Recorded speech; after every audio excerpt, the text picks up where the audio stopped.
Hello, magandang araw na naman sa ating lahat mga bro makabadis Mate H, Luzon, Visayas, Mindanao. Mapagpalang araw sa ating lahat Mate H. Ito ay meron na naman akong i-share sa inyo Mate H kung saan itong nakikita nyo na umaagos na tubig dito at ito ay creek na kung saan ay diretso yung tubig patungo doon sa baba kung saan ay meron tayong makikitang isang century. Pangalan nito ay Acacia tree kung saan ay dito Mate H ay man-made ang pagkagawa dito at dito ay meron akong i-share na naman sa inyo dito kung saan ay may giveaway dito kung saan yung binabagsakan ng tubig ay makikita nyo itong portion na ito ay man-made lamang ang pagkagawa niya kung saan ang marker na makikita natin na sumisimbolo na tumuturo sa direksyon ng spot ay ito ang makikita natin Mate H na nakabukol isa, dalawa at yan ay pinakamata kung saan ay animal sign marker na kung tawagin natin yan na animal sign marker ay yan ay frog eye na kung saan yung isang mata niya ay itchy na kung saan ang coordinate niya itong pabilog na bato dito at ito ay meron tayong makikitang dalawang dot na ito ay tumuturo sa direksyon at tinuturo niya ang spot direction na may layo siya mula dyan 3 feet patungo dito sa portion na ito kung saan ang inagusan ng tubig at dito Mate H ay makikita nyo itong dilaw na lumalabas yan ay kalawang Mate H at dito ang makikita natin na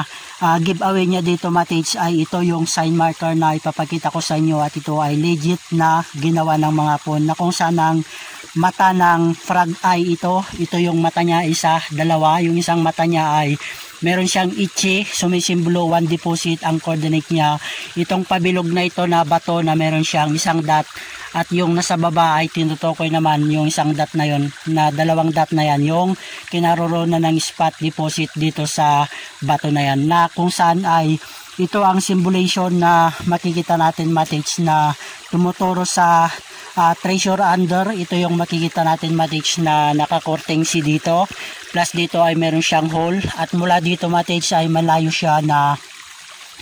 4 feet patungo doon sa spot. Another dito naman sa pabilog na ito Mate H na coordinate niya na tumuturo sa direksyon na kung saan itong nasa gitna na dot ay sukat yan kung saan itong isang dot na yan ay tinuturo niya yung bato dito na may layo siya 1 yard or 3 feet patungo dito kung saan ang spot deposit Mate H ay nandito sa portion na ito kung saan ay treasure underneath at ito ay buried gold bar ang nakabaon dito kung saan ang sign marker niya na makikita natin Mate H ay ito ang two symbolization na makikita natin. Ang unang makikita natin Mate H ay ito ay naka 7 eye at ito ay symbolization din siya ng enter here kaya on the spot direct under na dito Mate H kung saan makikita natin ngayon Mate H yung sign marker na frog eye ay nandun at yan ay naka-alignment ng 225 southwest at ito naman ay naka 45 northeast. Kaya ito Mate H ay eksakto rin sa water element na kung saan ang spot deposit ay nandito. Mula doon sa pabilog na bato na coordinate ng sign marker na frog eye na meron siyang itchy patungo siya dito alignment at mula dyan 3 feet patungo dito Mate H. At dito ang pinaka giveaway niya Mate H na tumutukoy na kung saan ang spot ay nandito mismo sa under ng bato na ito Mate H kung saan ito ay man-made lamang ang pagkagawa dito Mate H kung saan ipapasilip ko rin sa inyo Mate H kung saan yung isa sa aming tinitira dito na tunnel entrance yung tinira namin dito Mate H ngunit hindi pa namin maituloy-tuloy dahil kailangan ng malaking budget at dito nga ay naumpisahan na namin ito noong 2020 kami nag-umpisa dito Mate H at ang mga sign marker na nakuha namin na HTMI meron siyang HTM na hugis, puso at turtle na kung saan itong ugat ng century acacia na makikita nyo ito ay nakaway at ito ay naka-alignment ng 270 west. Ang coordinate niya sa 90 degrees Mate H ay makikita natin yung sun marker doon sa 90 degrees kaya 90 degrees to 270 west itong puno na ito kung saan saan meron siyang butas doon na yan ay may sukat naman siya patungo dito 7 feet patungo dito sa portion na ito, kung saan itong ugat niya ay makikita nyo ay nakasimbolation siya na enter sign arrow, na kung saan ito ay nakapoint dyan sa malapad na cover, na kung saan ay grabe matage, napakasulid yan, na kung saan itong ilalim nitong arrow enter sign na nakaturo dito ay ang nakuha namin matage na lalim HTM niya 1 yard or 3 feet. Nakuha namin yung hugis puso na bato na yon na meron siyang mata na nakatingin naman sa portion dito kung saan ang spot na tinira namin ay dyan mismo, kung saan ay nakuha namin yung coordinate marker HTM na pagong, nandun yung pagong matage na ang spot na tinira namin ay nandyan mismo matage, kung saan ay direct under na kami matage, kung saan makikita nyo yung dilaw matage, yan yung lumalabas na kalawang dahil ang bunker matage ay nandyan sa gitna, kung saan ito ang ipapakita ko sa inyo matage na symbolization sign marker ng entrance ng door tunnel ito, na makikita nyo na ito yung nakuha namin matage sa harapan, kung saan ito ay sumisimbolo ng door entrance or portal ang pinapaiwatig nito matage, kung saan ang sign marker na ito ay nakuha namin dito mismo sa harapan matage, kung saan ay nakabete yung harapan na yan, kung saan yung malapad na cover ay dyan mismo ang entrance papasok dito patungo sa malaking spot deposit na bunker dito sa gitna matage. At yung spot na tinira namin doon matage ay hindi pa namin naituloy dahil kailangan ng malaking budget at kagamitan, kaya stop muna matage. At ito ang another sharing ko pa dito na ipapakita ko sa inyo matage, na ang lumabas na mga sign marker na makikita nyo, ito yung hugis box na malaki, na kung saan ay meron siyang coordinate na arrow na nakaturo dito sa hugis box. Ito ay nakuha namin dito mismo sa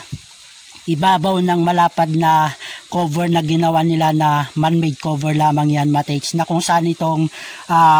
mga bato na ito na nakabite dito ay dyan mismo matage, kung saan itong hugis box matage na tinuturo ng arrow ay ibig sabihin matage ay may malaking deposit na nakabox dito sa papasok ng entrance ng tunnel patungo doon sa gitna matage. Kaya yon ang simulation door entrance tunnel matage. Kaya ito matage ay kailangan ng malaking budget at hindi basta-basta mag-operate dito matage, dahil dito matage nung mga unang videos ko, napanood ninyo naman yung videos ko, ay grabe yung kasolid ang tinitira namin dito, dahil solid man-made cover cement na ginawa nila, na napakatindi ang pagkagawa matage, dahil yon ay may halong German cement matage. Kaya itong share ko sa inyo dito matage ay ito ang pinaka giveaway niya, kung saan ay naka-alignment ng 225 southwest yung sign marker na yon na frog eye, or yan ay ibig sabihin din niya na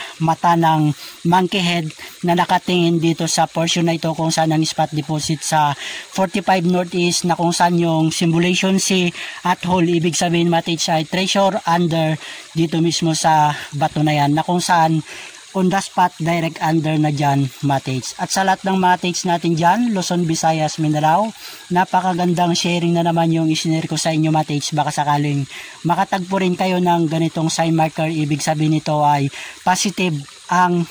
spot dito, dahil positive din ang mga marker at legit ang mga marker na makikita dito sa aming site na ito matage, dahil dito ang history dito matage ay talagang nagkampo ang mga Hapon dito, at dito ay bukal na tubig yung lumalabas na tubig dito matage, na kung saan ito ay creek patungo sa baba, at itong tubig na ito matage ay babagsak doon sa palayanan matage. At sa lahat na matage natin dyan, murtyaga lang tayo at huwag kayong sumuko na subukang hanapin ng mga nakatagong kayamanan nung digmaang ikalawa. Murtyaga lang sa ating lahat. At lagi din tayong humiling ng gabay sa ating amang lumikha para tayo ay mag-guide at mabigyan blessing tayong lahat matage. Aba Alayam and King Misawa Shai, guide and bless sa ating lahat matage. Yada.